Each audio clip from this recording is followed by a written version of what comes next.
శ్రీనివాస్ గారు, ఈ విషయంపై బీఆర్ఎస్ పార్టీ అయితే తీవ్రంగా మనస్తాపానికి గురైంది, ఆవేదనకు గురవుతుంది. స్పీకర్ నిర్ణయాన్ని వాళ్ళు తప్పుపడుతున్నారు. నిజానికి ఇది కొంత ఇబ్బందికర పరిస్థితే శ్రీనివాస్ గారు. ఎందుకంటే మీతో పాటు ఈ 5 ఎమ్మెల్యేలు, మిగిలిన 5 ఇంకా నిర్ణయం రావాల్సి ఉంది. జగిత్యాల ఎమ్మెల్యే సంజయ్ కానీ, లేదంటే పోచారం శ్రీనివాసరెడ్డి కానీ, కాళే యాదయ్య, ముగ్గురు, దానం నాగేందర్, కడియం శ్రీహరి కూడా ఉన్నారు.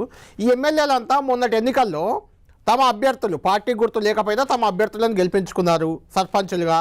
ఆ గెలిచిన సర్పంచులంతా కూడా కాంగ్రెస్ కోటాలోనే చేరిపోయారు. అంటే కాంగ్రెస్ జాబితా మీరు ఇచ్చారు కదా, మా మద్దతుదారులు ఇంతమంది గెలిచారని, ఆ సంఖ్యలో ఆ సర్పంచులు కూడా ఉన్నారు. వాళ్ళు ఇప్పుడు బీఆర్ఎస్లోనే ఉన్నారని స్పీకర్ తీర్పు ఇచ్చారు. జనంలో వాళ్ళు కాంగ్రెస్ నేతలుగా చలామణి అవుతున్నారు. స్పీకర్ తీర్పు మాత్రం వాళ్ళు బీఆర్ఎస్ అనే చెప్తున్నారు.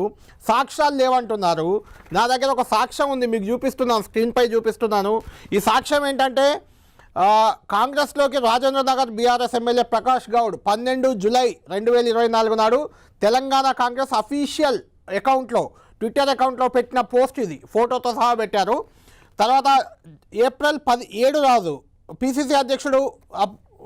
పిసిసి అధ్యక్షుడు ముఖ్యమంత్రి ఇద్దరి సమక్షంలో కాంగ్రెస్లో చేరిన భద్రాచలం ఎమ్మెల్యే తెల్లం వెంకట్రావు. ఇది 7 ఏప్రిల్ 2024. 13 జూలై 2024 కాంగ్రెస్ పార్టీలో చేరిన షేర్లింగంపల్లి ఎమ్మెల్యే అరకెపూడి గాంధీ. 15 జూలై కాంగ్రెస్లో పటాన్చెరు బీఆర్ఎస్ ఎమ్మెల్యే గూడెం మైపాల్ రెడ్డి, గాలి అనిల్ కుమార్ చేరిక, కండువా కప్పి పార్టీలోకి ఆహ్వానించిన ముఖ్యమంత్రి Revanth Reddy.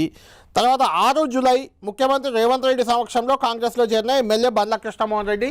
Official Twitter handle Congress party దాంట్లో చేసిన ఈ 5 ఎమ్మెల్యేలకు సంబంధించిన కీలక ఆధారం నా దగ్గర ఉంది. స్పీకర్ ఆధారాలు లేవని చెప్తున్నారు. ఏంటి దీన్ని ఎలా చూడాలి అంటే, నేను బీఆర్ఎస్ పార్టీని ఏం సమర్థించట్లేదు. బీఆర్ఎస్ పార్టీ ఇంతకంటే ఎక్కువగా ఫిరాయింపులను ప్రోత్సహించింది.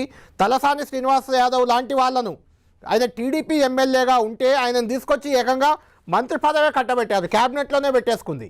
బీఆర్ఎస్ పార్టీ మీకంటే తక్కువ చేసిందా అనట్లేదు. కానీ దీన్ని ఎలా చూడాలి శ్రీనివాస్ గారు? మీరు సుదీర్ఘకాలం ప్రజా జీవితంలో ఉన్నారు.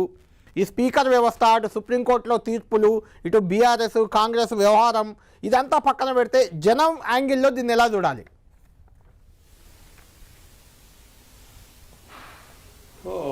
కళ్యాణ్ గారు, ఏ రోజు వచ్చినటువంటి తీర్పులో మెరిట్స్ ప్రకారమే స్పీకర్ గారు ఒక తీర్పు ఇచ్చినట్టుగా నేను భావిస్తాను. అందుకే ఈ తీర్పును స్వాగతిస్తున్నట్టు ఎప్పుడైనా ప్రకటన కూడా మీరు చూసి ఉంటారు, ప్రెస్ మీట్ ద్వారా కూడా చెప్పడం జరిగింది. స్పీకర్ ముందున్నటువంటి వారు, అంటే ఇప్పుడు 10 షెడ్యూల్ ప్రకారం ఇలాంటి ఫిర్యాదులు వచ్చినప్పుడు ట్రిబ్యునల్ చైర్మన్ హోదాలో ఒక కోర్టు లాగానే